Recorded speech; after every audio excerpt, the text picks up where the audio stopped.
The margins of this document contain notes in a different handwriting, apparently added years later by someone who had access to additional information. Systematic poisoning confirmed. Water supply contaminated with plant-based toxins. Estimated survival time, 6 days maximum. Before we continue with the story of Nancy Green and the horrors that unfolded at Harwick Plantation, make sure to subscribe to our channel and leave a comment telling us what state you're watching from. Now let us uncover the truth behind one of Virginia's most carefully buried secrets.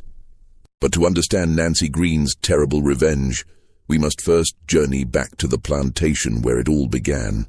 To a world where human beings were treated as laboratory specimens in the name of scientific progress. The Rappahannock River Valley in 1852 was a region where tobacco still ruled as king, but the conversations in Richmond's gentlemen's clubs had begun to shift toward more scientific pursuits. The Confederate States were not yet born, but Southern intellectuals were already obsessing over theories of racial superiority and the supposed scientific basis for their peculiar institution. These men, educated in the finest universities of the South, believed they could use the tools of modern science to prove what they had always assumed about racial hierarchies. It was in this atmosphere of pseudo-scientific racism that Dr. Edmund Harwick inherited his father's plantation and transformed it into something far more sinister than anyone could have imagined. Harwick Plantation sprawled across 3,000 acres of Virginia's most fertile soil, worked by nearly 200 enslaved souls. The property had been in the Harwick family for 3 generations, built on the wealth generated by tobacco cultivation and the brutal efficiency of slave labor. To any visitor approaching along the tree-lined drive, it appeared to be a model of Southern prosperity. The white-columned mansion gleaming in the morning sun, its broad verandas offering views of carefully manicured gardens, the quarters arranged in neat rows beyond the main house, the fields stretching endlessly toward the horizon, where morning mist rose from the Rappahannock. But beneath this veneer of genteel plantation life, Dr. Harwick was conducting experiments that would have horrified even the most hardened slave owner. The converted tobacco barns behind the main house had been transformed into what he called research facilities, equipped with the latest scientific instruments and stocked with chemical compounds ordered from suppliers in Richmond and Baltimore. These buildings, innocuous from the outside, contained the infrastructure for systematic human experimentation on a scale that would not be seen again until the darkest chapters of the 20th century. Nancy Green arrived at Harwick Plantation in the spring of 1850, purchased along with her 3 sisters, Rebecca, Sarah, and Martha, from a failing tobacco farm in Alamance County, North Carolina. The seller, a desperate planter named William Patterson who was facing bankruptcy, had been eager to dispose of what he described as problematic stock. Enslaved women who could read and write, despite laws forbidding such education. Nancy was 22 years old, tall and dignified despite years of brutal labor, with intelligent eyes that seemed to take in every detail of her surroundings. What Nancy did not know was that she and her sisters had not been purchased for their agricultural skills, but for an entirely different purpose that would soon reveal itself in the most horrifying way possible. Dr. Harwick, a graduate of the Medical College of Virginia and corresponding member of the American School of Anthropology, had become obsessed with the writings of Samuel Morton, whose controversial measurements of human skulls claimed to prove the intellectual inferiority of the Negro race. Morton's work provided what appeared to be scientific justification for slavery, but Harwick wanted to go further. He believed that through selective breeding and controlled environmental factors, he could create empirical evidence of racial hierarchies that would justify the Confederate cause for generations to come and silence Northern abolitionists once and for all. The Harwick family consisted of Dr. Edmund Harwick, 43 years old and consumed by his scientific ambitions, his wife Cordelia, a Charleston belle who had enthusiastically embraced her husband's theories about racial science, his teenage sons Thomas and William, 17 and 15 respectively, who had been trained from childhood to view enslaved people as subjects for study rather than human beings. His younger daughter Margaret, just 13 but already showing disturbing signs of her family's casual cruelty. His elderly father, Colonel Jeremiah Harwick, a veteran of the War of 1812 who provided the financial backing for his son's research, and his brother, Captain James Harwick, who served as the plantation's overseer and enforced the brutal discipline necessary to maintain the breeding program. To the outside world, they were respected members of Virginia society, regular attendees at Episcopal services, generous contributors to local charities, and gracious hosts to the political and social elite of the region. To Nancy Green and her fellow slaves, they would become architects of unimaginable horror, perpetrators of crimes that violated every principle of human decency in pursuit of scientific theories that were as baseless as they were cruel. Nancy was initially assigned to work in the main house, where she quickly earned the grudging respect of Cordelia Harwick through her exceptional skills in reading, writing, and herbal medicine. Knowledge passed down through generations of her family, who had served as healers and midwives on North Carolina plantations. What Nancy didn't realize was that Dr. Harwick was carefully observing her abilities, making detailed notes about her intelligence and physical characteristics in a leather-bound journal that would later serve as evidence of his crimes. She had unknowingly become subject number one in his grand experiment, a human being reduced to a collection of measurements and observations in the service of a perverted scientific agenda. It was on a humid August morning in 1851 that Nancy first discovered the true nature of her situation. The oppressive heat of the Virginia summer had settled over the plantation like a suffocating blanket, and the morning air was thick with the scent of tobacco leaves and the ever-present smell of human misery that hung over the slave quarters. Nancy had been sent to deliver lunch to the doctor in his study, a converted tobacco barn located behind the main plantation house, where he spent increasing amounts of time working on what he called his research projects. As she approached the building, balancing a silver tray laden with cold chicken, biscuits and sweet tea, she could hear voices engaged in heated discussion. Dr. Harwick was meeting with a distinguished gentleman from Richmond, and Nancy recognized the visitor's voice from previous encounters. Dr. Samuel Cartwright, the infamous physician who had achieved notoriety throughout the South for his scientific theories about the mental deficiencies of the Negro race. Cartwright was the man who had diagnosed drapetomania, the supposed mental illness that caused slaves to flee their masters, and dysesthesia ethiopica, which he claimed was responsible for the laziness and disobedience observed in enslaved populations. Nancy paused outside the building, ostensibly to adjust the items on her tray, but actually to listen to the conversation taking place within. Through a crack in the wooden walls, she could see the two men hunched over a large table covered with charts, diagrams, and what appeared to be detailed measurements. The walls of the converted barn were lined with shelves containing glass bottles filled with various substances, scientific instruments that Nancy didn't recognize, and row upon row of leather-bound journals documenting years of observations and experiments. Through this crack in the wall, Nancy witnessed a conversation that would haunt her for the rest of her life. The two men were examining detailed charts and measurements, discussing breeding schedules and selection criteria as if they were planning the mating of livestock rather than determining the fates of human beings.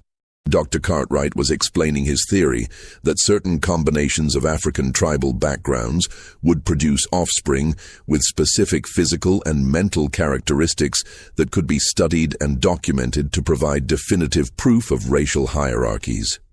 The female specimens you've selected show exceptional cranial capacity for their race, Dr. Cartwright was saying, pointing to a chart with Nancy's name at the top, surrounded by detailed measurements and observations. The Nancy subject in particular shows troubling signs of intelligence that we must work to diminish in her offspring. We cannot allow such anomalies to propagate, as they contradict our fundamental theories about racial capacity and could be used by abolitionists to challenge our scientific conclusions. Dr. Harwick nodded eagerly, his excitement evident in the way he leaned forward over the charts. "I've already identified suitable male specimens based on your criteria. The breeding program will commence within the month, and I've prepared facilities that will allow for complete control over environmental factors during gestation and early development. Any offspring showing undesirable characteristics will, of course, be disposed of according to our established protocols." Nancy's blood ran cold as she realized they were discussing her and her sisters as if they were breeding stock. But the horror deepened as Dr. Cartwright opened a leather satchel and withdrew several glass vials containing what appeared to be various chemical compounds. The liquids ranged from clear to amber to deep red, and each vial was carefully labeled with scientific notations that Nancy couldn't decipher, but which filled her with instinctive dread. "These solutions have proven most effective in our Richmond facility," Dr. Cartwright explained, holding up a vial of clear liquid that caught the light streaming through the barn's single window. "A few drops in the drinking water of pregnant females will often result in convenient natural terminations if the fetal development shows undesirable traits. The muriatic acid solution is particularly useful for marking subjects who display excessive intelligence or rebellious tendencies. A few drops applied to the eyes will cause permanent blindness while leaving the subject alive to serve as an example to others." As Nancy watched in growing terror, Dr. Harwick took careful notes on the proper dosages and applications of these chemical solutions. The muriatic acid, she learned with mounting horror, was used to burn identifying marks into the skin of slaves deemed problematic, but could also be used in higher concentrations to destroy eyesight permanently. But more horrifying still was the casual discussion of infanticide, the systematic murder of babies who did not meet their experimental criteria, disguised as natural mortality and justified by perverted scientific theories. The meeting concluded with Dr. Cartwright handing over a thick envelope of what appeared to be official government documents, sealed with wax and bearing official stamps that Nancy couldn't read from her position. "The Confederate Scientific Commission is most pleased with your preliminary results," he said, his voice carrying the authority of official sanction. "Continue the breeding program as outlined in these documents, and remember, absolute secrecy is essential. What we're doing here will provide the scientific foundation for our cause when the inevitable conflict with the North begins. The evidence we gather will prove beyond doubt that the Negro race is incapable of self-governance and that slavery is not just economically necessary, but morally justified." Nancy fled back to the quarters, her mind reeling with the implications of what she had overheard. That night, huddled together in the cramped cabin they shared, she shared her discovery with her sisters, and together they began to understand the full scope of their predicament. They were not just slaves condemned to a life of agricultural labor. They were experimental subjects in a breeding program designed to produce scientific evidence of racial inferiority that would be used to justify the enslavement of their people for generations to come. Over the following weeks, Nancy observed the plantation with new eyes and began to notice details that had previously escaped her attention. Certain female slaves were being given special diets rich in nutrients that other enslaved people were denied, and they were housed in separate quarters that had been modified with better ventilation and cleaner conditions. Male slaves were being subjected to physical examinations and measurements that went far beyond anything related to their work assignments.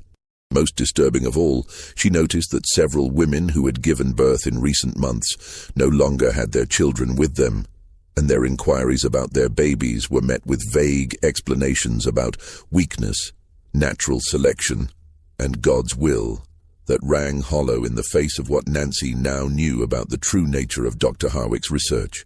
The systematic horror of Dr. Harwick's breeding program began in earnest during the fall of 1851, as the Virginia countryside exploded in brilliant reds and golds that contrasted starkly with the darkness that was descending upon the enslaved community at Harwick Plantation. Nancy and her sisters were moved to a special section of the slave quarters that Dr. Harwick euphemistically called the research facility, though everyone understood it was simply a more controlled form of imprisonment designed to facilitate his experiments. This converted tobacco warehouse had been divided into individual cells, each approximately 8 feet by 10 feet, equipped with a simple cot, a wash basin, and a small window that had been barred with iron rods to prevent escape. The walls were thick enough to muffle sounds, and the doors were secured with heavy locks that could only be opened from the outside. Each cell was numbered, and detailed charts hung outside each door, tracking the occupant's physical characteristics, breeding schedule, and experimental status. Nancy was the first to be subjected to the breeding protocol, paired with a man named Samuel, who had been purchased specifically for Dr. Harwick's program.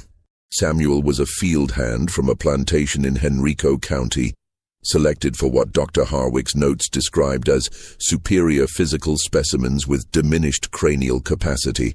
In other words, a man whose physical strength was valued, while his intelligence was viewed as a liability that needed to be bred out of future generations. Samuel was a gentle soul, despite his imposing physical presence, a man who had been just as horrified as Nancy to learn the true purpose of their forced union, when Dr. Harwick explained the breeding protocol with the same clinical detachment he might use to describe any other scientific procedure. Both Samuel and Nancy understood that resistance would result in brutal punishment or death, but they also understood that their compliance would not guarantee the survival of any children they might produce. The conditions of their confinement were carefully controlled according to protocols that Dr. Harwick had developed through correspondence with other researchers throughout the South. Their diet was monitored and supplemented with various compounds that Dr. Harwick claimed would influence the development of their offspring, though Nancy suspected these supplements were actually experimental substances whose effects were being studied. They were forced to submit to weekly medical examinations where Dr. Harwick would measure various aspects of their physical development, take blood samples, and make detailed notes about their physical and mental state that were recorded in the ever-present leather journals. But the true horror began when Nancy's sister Rebecca became pregnant with her assigned partner, a quiet man named Joshua, who had been selected for similar reasons as Samuel. Dr. Harwick's excitement was palpable as he monitored Rebecca's pregnancy with unprecedented attention, visiting her cell daily to measure her expanding belly, test her reflexes, and subject her to various procedures that he claimed were necessary for the health of the developing child, but which seemed designed more to gather data than to provide medical care. When Rebecca gave birth to a healthy boy in the spring of 1852, Nancy initially felt a surge of relief that perhaps the nightmare was finally over, and that the baby would be allowed to live and grow normally among the enslaved community. The birth had been difficult, lasting nearly 20 hours, but Rebecca had endured it with the stoic strength that characterized the women of their family, and the child appeared perfectly healthy and normal in every way. Her relief was tragically short-lived. Within hours of the birth, before Rebecca had even recovered from the ordeal of labor, Dr. Harwick and his son Thomas arrived with an array of measuring instruments and began subjecting the newborn to a series of tests that were as thorough as they were terrifying. Nancy watched in horror from her adjacent cell as the baby's head was measured from every conceivable angle using calipers and other devices. His reflexes were tested with sharp instruments, and his physical characteristics were carefully documented in yet another leather journal devoted specifically to the evaluation of experimental offspring. The examination continued for 3 days, during which the infant was subjected to procedures that would have been considered barbaric even by the medical standards of the time. Dr. Harwick used calipers to measure the infant's skull in minute detail, recorded the exact dimensions of facial features, tested responses to various stimuli, and made extensive notes about what he termed cognitive indicators and behavioral anomalies that only he seemed able to observe. After 3 days of intensive observation and measurement, Dr. Harwick made his verdict with the same detached scientific tone he might use to describe any other laboratory result. The child showed what he termed excessive cranial development and troubling signs of early cognitive function that contradicted his theories about the intellectual limitations of the Negro race. In his twisted logic, these were undesirable traits that made the child unsuitable for his research purposes and dangerous to the broader goals of the breeding program. The baby, he declared with chilling clinical precision, was a scientific anomaly that needed to be eliminated to preserve the integrity of the experimental data. The child's intelligence, rather than being celebrated as a sign of human potential, was viewed as a threat to the racist theories that the breeding program was designed to support. That night, Nancy heard Rebecca's screams echoing through the research facility, desperate cries that seemed to go on forever before finally dissolving into the heartbroken sobbing of a mother who had lost her child. When morning came, Rebecca sat in her cell like a broken doll, staring at nothing with empty eyes, her arms cradling air where her baby should have been. When Nancy asked what had happened to the infant, Dr. Harwick coldly explained that the child had suffered from natural weakness and had not survived the night, though his demeanor suggested that nature had received considerable assistance in this outcome. But Nancy had seen the small bottle of clear liquid that Dr. Harwick had carried into Rebecca's cell the night before, and she recognized it as the same substance that Dr. Cartwright had demonstrated during their meeting months earlier. Rebecca's baby had not died of natural causes. He had been murdered because he was too intelligent for Dr. Harwick's perverted scientific theories, killed because his very existence contradicted the racist assumptions that formed the foundation of the breeding program. Nancy's opportunity for reconnaissance came through her continued assignment to clean Dr. Harwick's study, a task that had originally been given to her because of her literacy and attention to detail, but which now provided her with unprecedented access to the documents and materials that would prove crucial to her developing plan for revenge.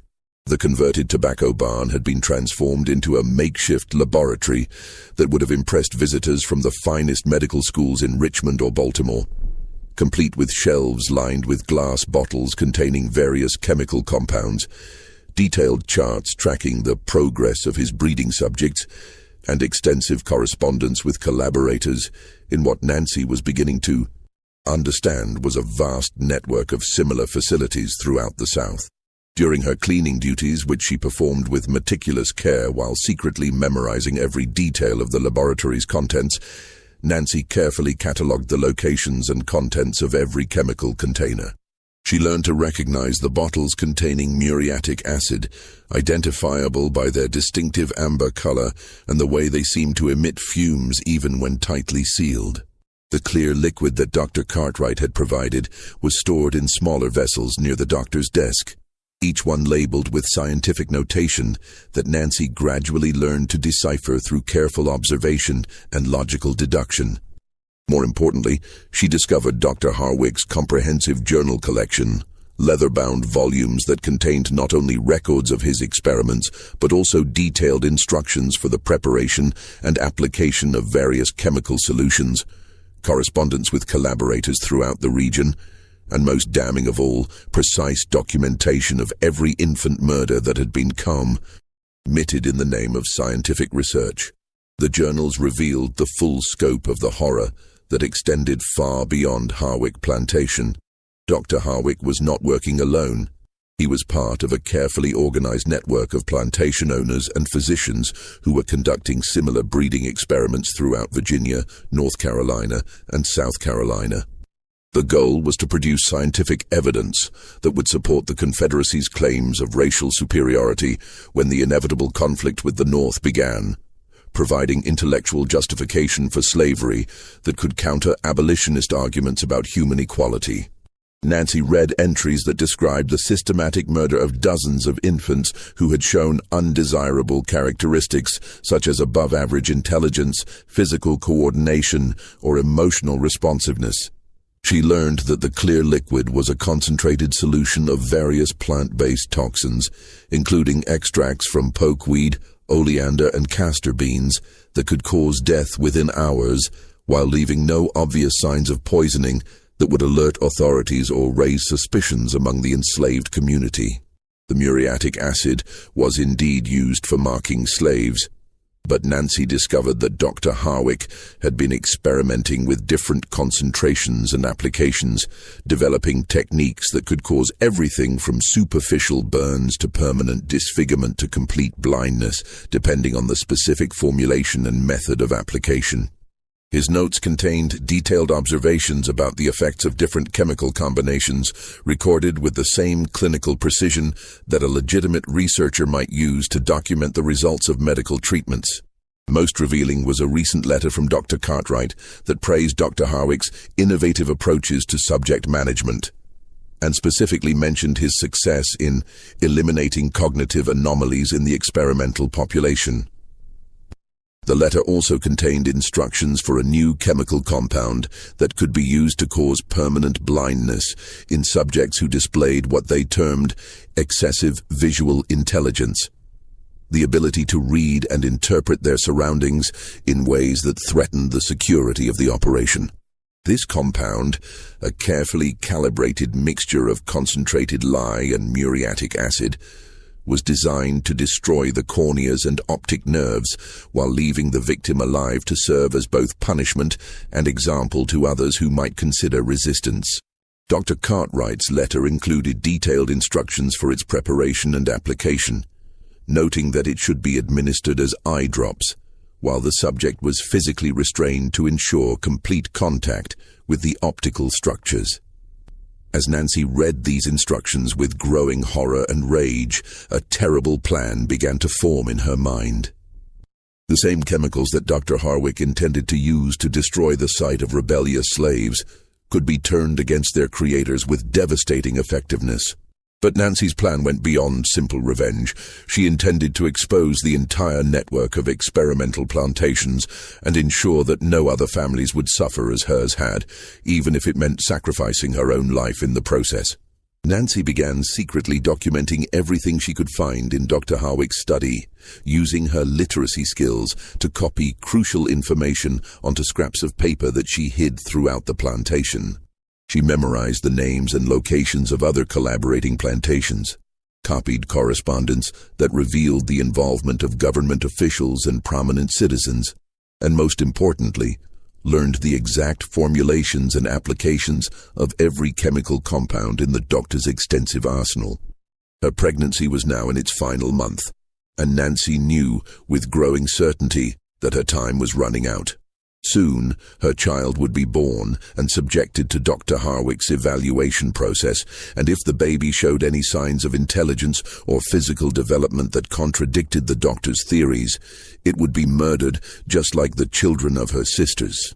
The knowledge that she was carrying a baby who might be killed within days of birth filled her with a desperate rage that grew stronger with each passing day, fueling her determination to ensure that the Harwick family would pay for their crimes.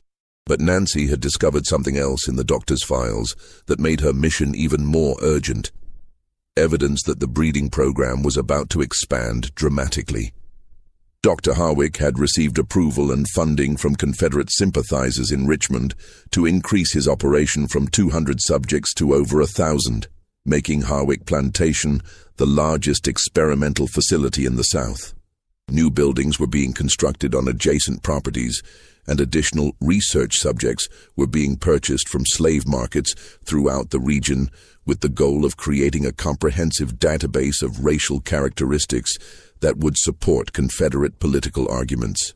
The horror that Nancy and her family had endured was about to be inflicted on hundreds of other innocent people, and the systematic murder of children that had already claimed the lives of her nephews was about to expand to an industrial scale.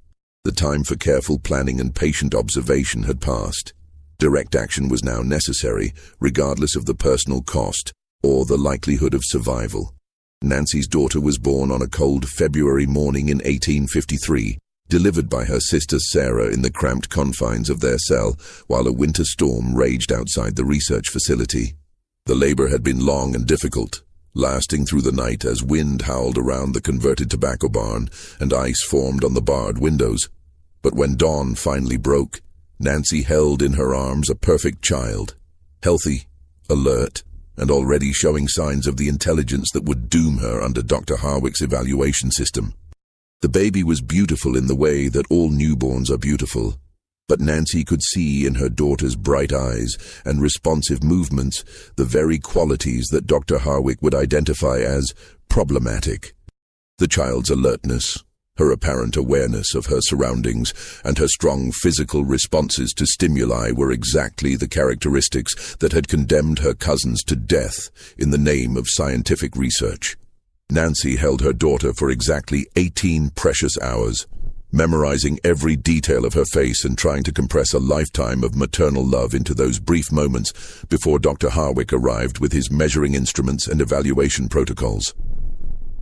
When the doctor finally appeared, accompanied by his sons Thomas and William, who had been trained to assist in these evaluations, Nancy felt her heart break as she was forced to hand over her child to the man who would almost certainly order her death.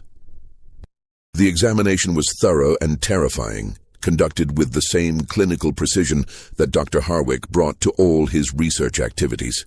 He measured every aspect of the infant's physical development using calipers and other instruments, tested her reflexes with sharp probes, and made detailed observations about her responses to various stimuli while dictating his findings to Thomas, who recorded everything in yet another leather-bound journal devoted to documenting the characteristics of experimental offspring.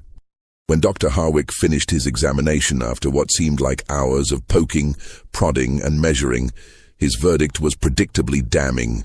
The child showed excessive cranial development, abnormal responsiveness to visual stimuli, and troubling signs of cognitive advancement that contradicted his theories about racial intellectual capacity. In his clinical notes, which he dictated aloud while Nancy listened in growing despair, he described the infant as a significant deviation from expected racial norms and unsuitable for the continuation of the experimental bloodline. The execution was scheduled for the following morning, to be carried out using the same plant-based toxins that had killed Nancy's nephews. Dr. Harwick explained, with the same detached scientific tone he might use to describe any other laboratory procedure, that the child would be given a carefully measured dose of the poison that would cause rapid organ failure while appearing to be the result of natural weakness. The death would be recorded as infant mortality, a common occurrence that would raise no suspicions, and the body would be disposed of in the same manner as the other failed subjects, buried in unmarked graves in a remote section of the plantation where no questions would be asked. That night, as Nancy held her condemned daughter and listened to the sound of her steady breathing, she finalized the plan that she had been developing for months. She had already identified the locations of all the chemical compounds in Dr. Harwick's laboratory, memorized the daily routines of every family member, and prepared the tools she would need to implement her revenge with devastating precision. But this would not be a simple act of vengeance driven by maternal rage, though such rage certainly fueled her determination.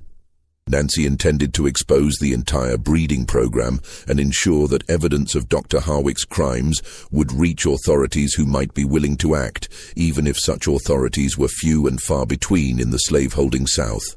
She had identified several prominent abolitionists in Richmond and Washington who would be horrified by the systematic infanticide taking place at plantations throughout Virginia, and she believed that if she could survive long enough to get information to them, perhaps other families could be saved from the horror that had consumed her own. Nancy's plan required precise timing and nerves of steel that would have impressed military strategists. She would need to simultaneously neutralize every member of the Harwick family who had knowledge of or participation in the breeding program, secure and preserve evidence of their crimes in a way that would ensure its eventual discovery by outside authorities, and create a situation that would force investigation by officials who might otherwise be inclined to ignore atrocities committed against enslaved people.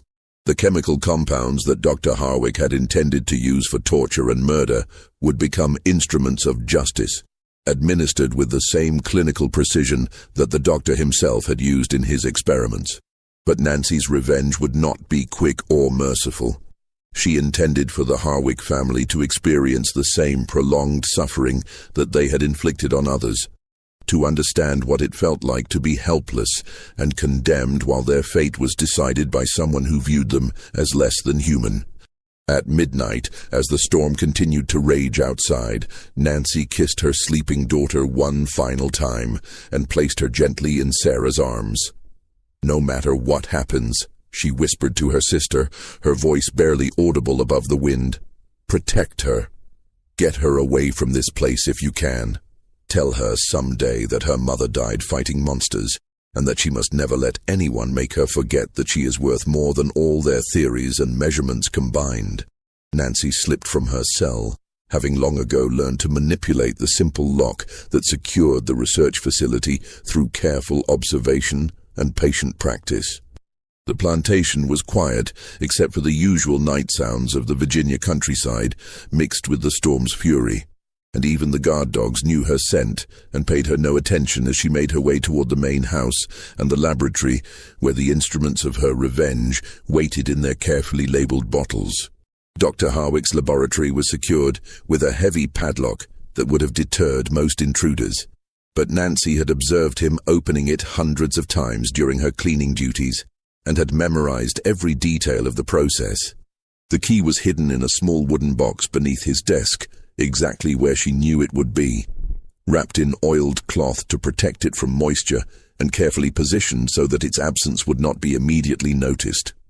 Within moments, she was inside the converted tobacco barn that had served as the headquarters for so much suffering, surrounded by the instruments and chemicals that had made possible the systematic murder of innocent children. The laboratory was eerily quiet in the storm's aftermath, with only the sound of wind through the wooden walls and the occasional creak of the building settling in the cold air. The chemical compounds were arranged exactly as she remembered them from her countless hours of observation and cleaning. The concentrated lye solution sat in a large glass container on the top shelf, clearly labeled with Dr. Harwick's precise handwriting and stored according to the safety protocols he had learned from his correspondence with other researchers. The muriatic acid was stored in smaller bottles near the doctor's desk, each one carefully sealed and dated according to when it had been prepared.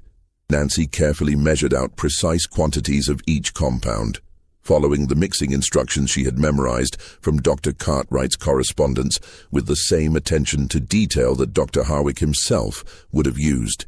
The process was dangerous, as the chemicals produced toxic fumes when combined, but Nancy had observed enough of the doctor's procedures to understand the necessary precautions. The resulting solution was a clear, odorless liquid that would cause immediate and permanent blindness upon contact with human eyes. But Nancy's plan required more than just the blinding compound.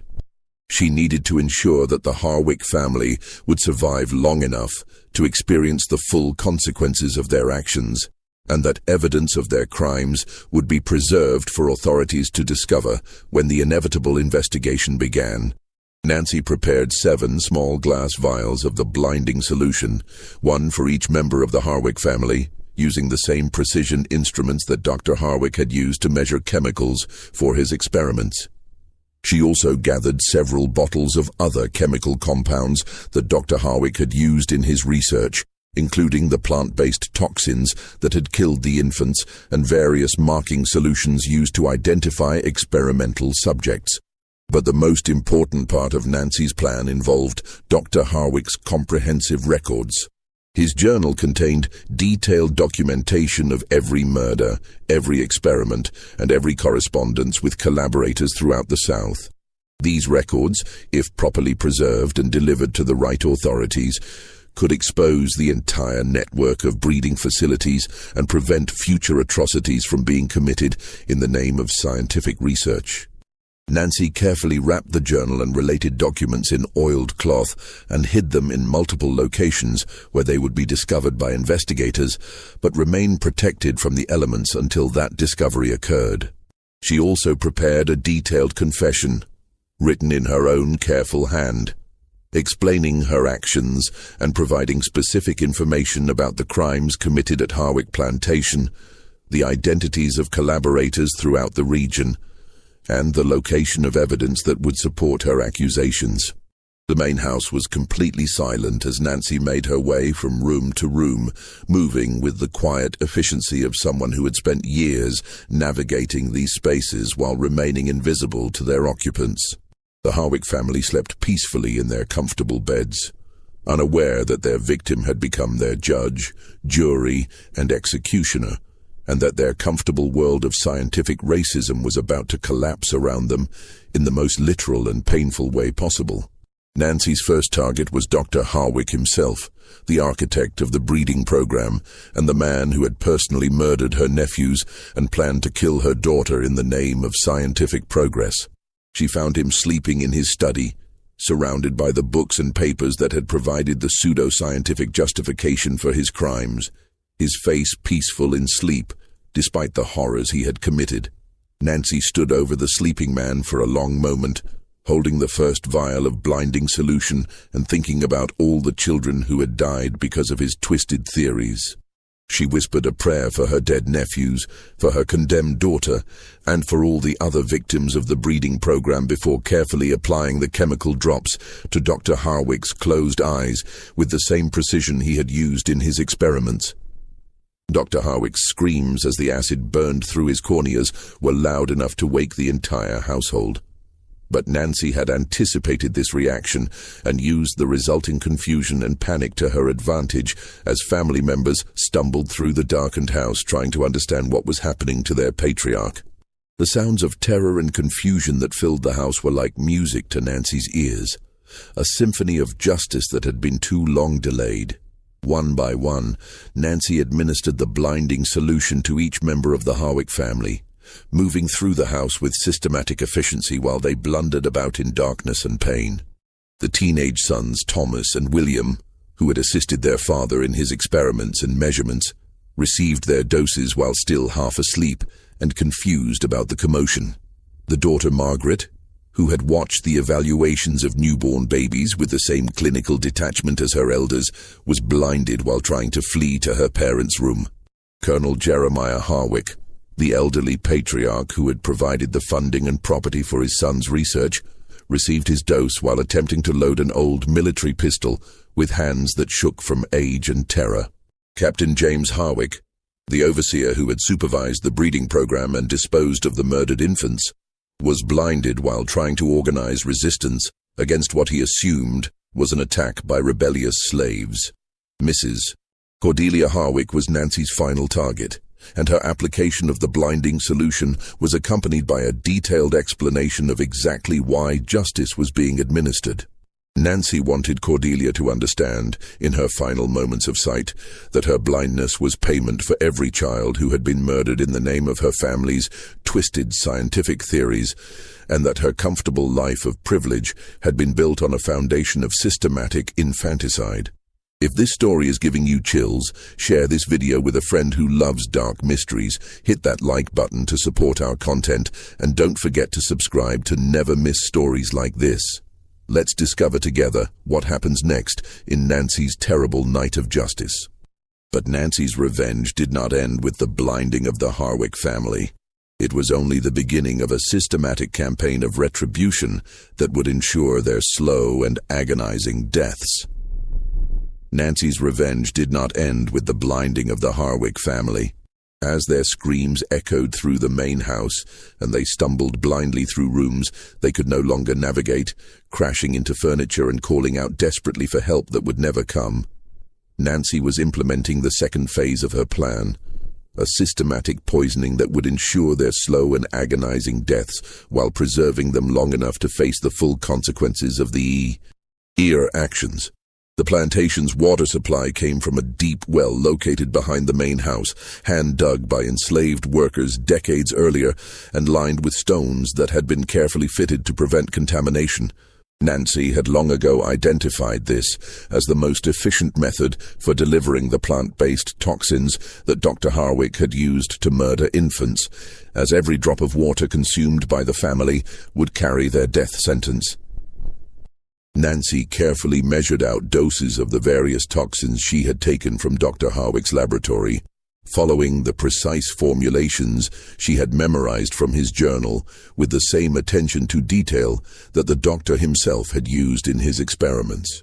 The resulting mixture included extracts from pokeweed, which would cause progressive organ failure, oleander compounds that would attack the cardiovascular system, and castor bean derivatives that would destroy the liver and kidneys over the course of several days. The toxins were designed to cause gradual organ failure over the course of several days, allowing time for symptoms to develop and for the victims to understand exactly what was happening to them. Unlike the quick deaths that had been administered to the murdered infants, the Harwick family would experience prolonged suffering that would give them ample opportunity to contemplate their crimes and understand the justice of their fate. Nancy poured the entire solution into the well, ensuring that every drop of water consumed by the Harwick family would carry their death sentence. The toxins were colorless and nearly tasteless, designed to be undetectable until the poisoning had progressed too far for any possible treatment, even if such treatment had been available in rural Virginia in 1853. But Nancy's plan extended beyond the immediate family to include the overseers and guards who had enforced the breeding program and participated in the systematic murder of children. She knew that some of these men had families of their own, including innocent children, and she was not willing to harm people who bore no responsibility for the crimes committed at Harwick Plantation. However, the adults who had participated in the breeding program or who had knowledge of the infanticide deserved the same fate as their employers. The overseers' quarters were located near the main house, arranged in a neat row of small buildings that housed the white employees who supervised the plantation's operations. Nancy visited each building in turn, moving silently through the pre-dawn darkness while the occupants slept peacefully, unaware that justice was finally coming for their crimes. Ferguson, the head overseer who had personally restrained infants during Dr. Harwick's evaluations, received a full dose of the blinding solution while he slept.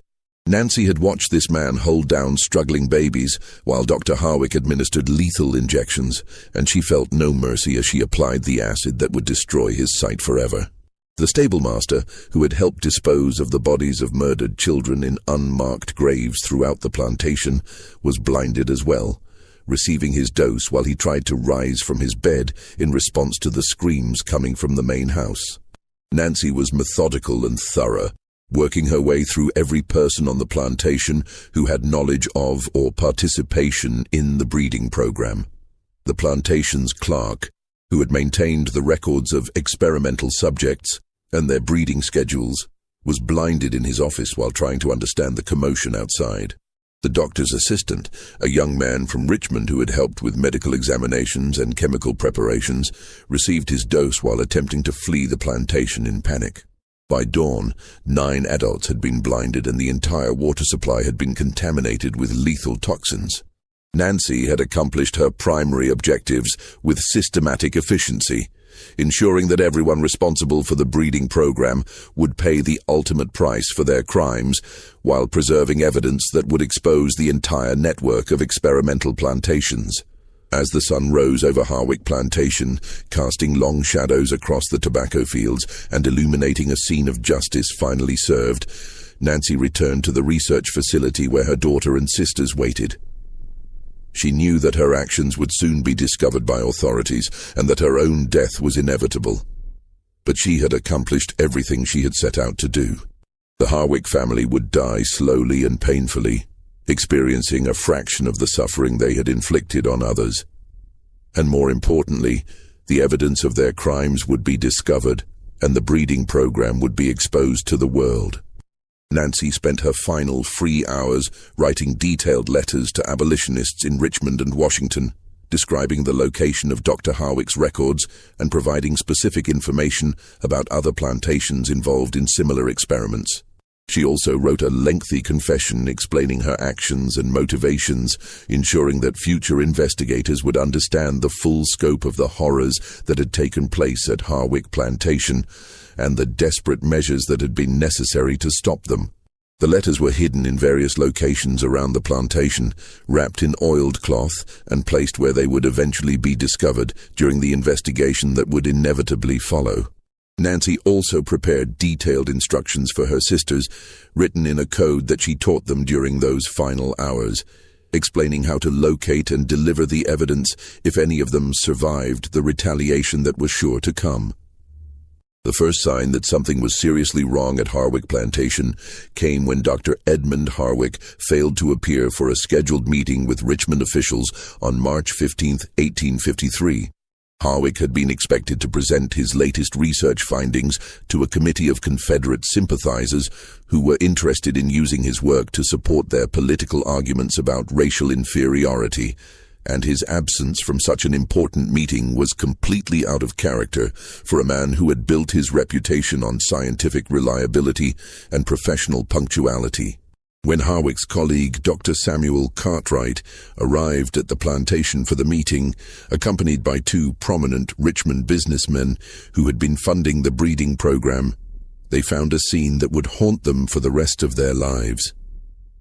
The main house was filled with the screams and moans of the blinded Harwick family members, who were stumbling blindly through rooms they could no longer navigate, while suffering from the progressive effects of systemic poisoning that was rapidly destroying their internal organs. Dr. Cartwright's initial assumption was that some kind of industrial accident had occurred, perhaps involving the chemicals used in tobacco processing or a contamination of the water supply by natural causes. But as he examined the victims and assessed their condition with the clinical skills that had made him one of the South's most respected physicians, it became clear that their injuries were too precise and systematic to be accidental. The pattern of blindness was identical in every victim, suggesting the deliberate application of a carefully prepared chemical solution rather than exposure to industrial contaminants. The symptoms of poisoning, meanwhile, indicated ongoing exposure to multiple plant-based toxins that would have required extensive knowledge of chemistry and botany to prepare and administer effectively. Someone had deliberately administered a carefully prepared blinding solution to each member of the Harwick family and had systematically poisoned the plantation's water supply with compounds that were causing gradual organ failure. The precision and planning required for such an attack suggested a level of education and scientific knowledge that contradicted assumptions about the capabilities of enslaved people. The investigation that followed revealed the full scope of Nancy's revenge, and more importantly, the systematic infanticide that had triggered it. Dr. Cartwright, despite his own involvement in the breeding program and his development of the theories that had justified it, was genuinely horrified by the evidence of mass murder that Nancy's actions had exposed. The detailed records in Dr. Harwick's laboratory painted a picture of scientific experimentation that went far beyond anything that even the most ardent Confederate sympathizers could justify or defend. The systematic murder of infants, the use of enslaved people as experimental subjects, and the network of collaboration with similar facilities throughout the South revealed a level of organized cruelty that shocked even men who had spent their lives defending the institution of slavery. Local authorities were summoned from Richmond, but their investigation was immediately complicated by the political sensitivity of the case. The breeding program had involved prominent families throughout Virginia and had received support from Confederate officials who were planning to use the research to justify secession and the expansion of slavery into new territories. A thorough investigation threatened to expose a network of collaboration that extended to the highest levels of Southern society and could undermine support for the Confederate cause before it had even begun. Nancy herself was discovered in the research facility, sitting calmly with her infant daughter and her sisters while awaiting the inevitable consequences of her actions. When questioned about the blinding and poisoning of the Harwick family, she provided a detailed confession that included specific information about the location of evidence and the names of other collaborators in the breeding program throughout the region. Her confession, written in clear, educated prose that surprised investigators who had expected an illiterate field hand, described years of systematic infanticide disguised as scientific research. Nancy provided precise details about the methods used to murder babies, the locations where bodies had been disposed of, and the network of communication that connected experimental plantations throughout Virginia, North Carolina, and South Carolina. The Virginia authorities found themselves facing an impossible situation that challenged every assumption they held about justice, law, and social order.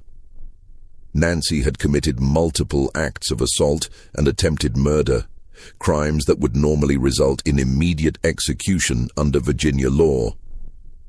But her victims were guilty of atrocities that were shocking even by the standards of antebellum Virginia, where violence against enslaved people was commonplace and rarely punished. The systematic murder of infants, even slave infants, violated both legal and moral boundaries that most Virginians were not willing to cross, regardless of their views on slavery and racial hierarchy. The use of enslaved people as experimental subjects for scientific research crossed lines that even the most ardent defenders of slavery found difficult to justify, particularly when that research involved the deliberate killing of children. More problematic was the political dimension of the case, which threatened to expose Confederate sympathizers and government officials who had supported or funded the research. The evidence that Nancy had preserved implicated dozens of prominent families and revealed a network of experimental facilities that extended across multiple states, all operating with the knowledge and support of people who would soon be leading the Confederate government. The death of the Harwick family from systemic poisoning took place over the course of 6 agonizing days, during which Dr. Cartwright and other medical professionals attempted to provide treatment despite their horror at the crimes that had been committed. The plant-based toxins that Nancy had used were the same ones that had been specifically developed for their lethality and resistance to treatment, making medical intervention largely futile even with the best knowledge available in 1853.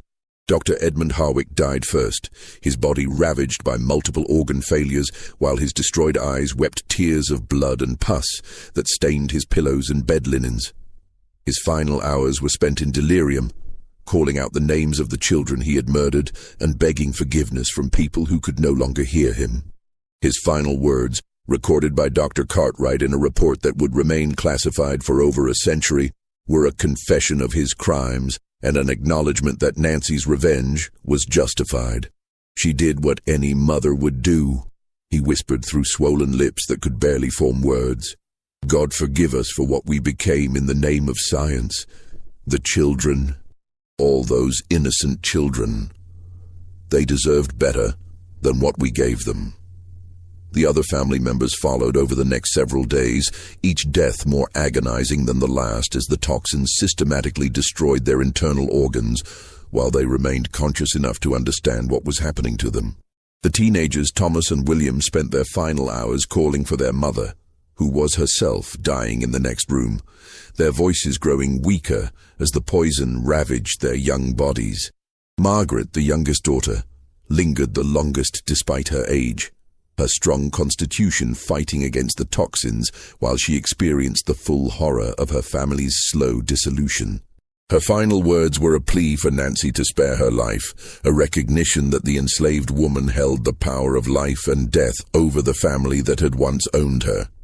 Colonel Jeremiah Harwick, the elderly patriarch who had funded the breeding program, spent his final days in a state of blind delirium, calling out orders to long-dead soldiers and reliving battles from the War of 1812 while the poison slowly shut down his organs.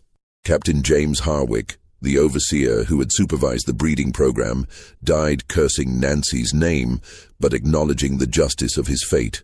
Mrs. Cordelia Harwick was among the last to die, her aristocratic constitution prolonging her suffering while she experienced the complete destruction of everything she had believed about racial hierarchy and social order.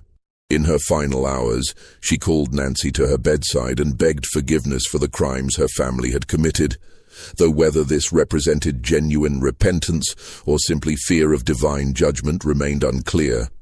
Nancy watched these deaths from her cell in the research facility, holding her daughter and waiting for her own execution, while feeling a complex mixture of satisfaction, sorrow, and grim determination.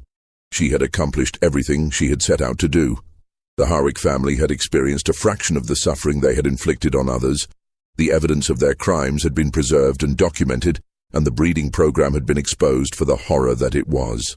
The Virginia authorities ultimately decided that a public trial would be too politically damaging and too likely to expose the broader network of experimental plantations that operated throughout the South. The systematic murder of enslaved children was difficult enough to justify, but the involvement of prominent families and government officials in scientific experimentation made the case politically explosive in ways that threatened the stability of the entire social order.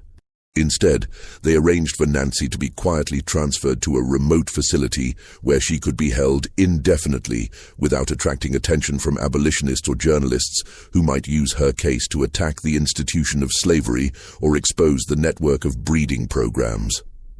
The official records would show that she had died of natural causes while in custody, though the truth would be far more complex and morally ambiguous. But Nancy had anticipated this possibility and had prepared for it with the same meticulous planning that had characterized her revenge against the Harwick family. Before her transfer, she managed to get her carefully prepared letters into the hands of Underground Railroad conductors who ensured their delivery to prominent abolitionists throughout the North and in Canada. Within weeks of her disappearance from Virginia, detailed accounts of the Harwick breeding program were being published in abolitionist newspapers throughout New England, complete with excerpts from Dr. Harwick's journals and testimony from enslaved people who had survived the experiments. The political impact was immediate and devastating for Confederate sympathizers who had hoped to use scientific racism to justify their cause and build support for secession among moderate Northerners. The exposure of the Harwick breeding program sent shockwaves throughout the network of experimental plantations that had been operating in secret across the South, as collaborators realized that their activities were no longer hidden from public scrutiny. Dr. Samuel Cartwright, faced with overwhelming evidence of systematic infanticide that his theories had inspired and justified, suffered a complete mental breakdown and spent his final years in an asylum outside Richmond, raving about the ghosts of murdered children and the terrible justice that Nancy Green had administered. Other collaborators in the breeding program network faced varying fates as the scandal spread throughout Southern society. Some fled to remote locations in Texas or Arkansas, where they hoped to escape the political fallout from Nancy's revelations and continue their work in greater secrecy. Others attempted to destroy evidence of their participation, burning records and eliminating witnesses in desperate attempts to avoid the fate that had befallen the Harwick family. But Nancy's meticulous documentation had preserved enough information to identify most of the participants in the network, and her strategic placement of evidence ensured that investigators would be able to trace connections between facilities even when individual records had been destroyed. The systematic nature of her planning meant that the exposure of one facility inevitably led to the discovery of others, creating a cascade of revelations that ultimately brought down the entire network. The plantation itself was abandoned immediately after the deaths of the Harwick family, as local residents, horrified by the revelations about the breeding program, refused to work the land or purchase the property. Within months, the main house had been stripped of anything valuable by looters who showed no respect for the suffering that had occurred there, and the research facility had been burned to the ground by unknown parties who wanted to ensure that no physical evidence of the experiments remained. The Virginia State Archives, despite efforts by political officials to suppress the documentation of Nancy's case, preserved enough records to provide future historians with a detailed account of both the breeding program and Nancy's systematic revenge. These documents, classified for over a century and only recently made available to researchers, reveal the full scope of the scientific racism that preceded the Civil War and the desperate measures that some enslaved people took to protect their families and expose the truth. Nancy Green's story became a whispered legend among enslaved communities throughout the South, passed down through oral tradition and carefully guarded from the ears of slaveholders who might seek to prevent its spread. The tale of a woman who had single-handedly destroyed an entire family of slaveholders served as both inspiration and warning. Inspiration for those who dreamed of resistance and justice, and a warning about the terrible costs that such resistance inevitably extracted from those brave enough to attempt it. The broader political impact of Nancy's actions extended far beyond Virginia, and contributed significantly to the growing tensions between North and South that would eventually lead to the Civil War. The revelation that Confederate sympathizers had been conducting systematic experiments on enslaved people, including the murder of children, provided Northern politicians with powerful ammunition in their arguments against the expansion of slavery into new territories. The horror of the breeding programs helped solidify Northern opposition to slavery and made it impossible for moderate politicians to view the institution as a benign economic arrangement that could be gradually reformed. The evidence of systematic infanticide demonstrated that slavery inevitably led to the complete dehumanization of enslaved people and created opportunities for atrocities that civilized society could not tolerate. Modern historians who have studied the classified documents related to Nancy's case have identified her as one of the most effective individual resistors in the history of American slavery. Her systematic approach to revenge, her preservation of evidence, and her successful exposure of the breeding program network demonstrated a level of strategic thinking and execution that was unprecedented among enslaved people of her era. Nancy's success in turning the tools of scientific racism against their creators showed that enslaved people possessed the intelligence and capability that racist theories claimed they lacked. Her literacy, her understanding of chemistry and botany, and her ability to plan and execute a complex campaign of justice contradicted every assumption that slaveholders held about the intellectual capacity of African Americans. But perhaps the most significant aspect of Nancy's legacy was her success in protecting her daughter and ensuring the survival of her family line despite the systematic attempt to eliminate them through the breeding program. The child who was condemned to death by Dr. Harwick's twisted evaluation system not only survived but grew up to become a teacher and activist, working to educate former slaves and preserve the stories of those who had died fighting for freedom. Nancy Green was never seen again after her transfer from Harwick Plantation, and official records of her fate were never made public. Some accounts suggest that she was executed in secret to prevent her from testifying about the breeding program and exposing additional collaborators. Others claim that she was transferred to a mental institution where she spent the rest of her life in isolation, slowly dying from the psychological trauma of what she had experienced and what she had been forced to do. But there are also stories passed down through the Underground Railroad network and preserved in the oral traditions of escaped slaves that suggest Nancy managed to escape during her transfer and made her way to Canada, where she was reunited with her daughter and lived out her days in freedom. These stories, impossible to verify but cherished by those who tell them, speak of a woman who refused to let her sacrifice be in vain and who continued to fight for justice until her final breath. This mystery shows us that the horrors of American slavery extended far beyond the economic exploitation that most people understand. The systematic dehumanization of enslaved people created opportunities for atrocities that would have been unthinkable in other contexts, and the pseudo-scientific theories used to justify these atrocities were often more horrifying than the institution of slavery itself. The story of Nancy Green reminds us that resistance took many forms, and that even in the darkest circumstances, individuals could find ways to fight back against injustice and protect those they loved. Her systematic approach to revenge and her success in exposing the truth about the breeding programs demonstrate that enslaved people possessed agency and intelligence that their oppressors refused to acknowledge. What do you think of Nancy Green's story? Do you believe her actions were justified by the crimes committed against her family? Were her methods too extreme, or was extreme action necessary in the face of such systematic evil? Leave your comment below and share your thoughts about this dark chapter in American history. If you enjoyed this tale and want more horror stories like this, Subscribe, hit the notification bell, and share with someone who loves mysteries. See you in the next video.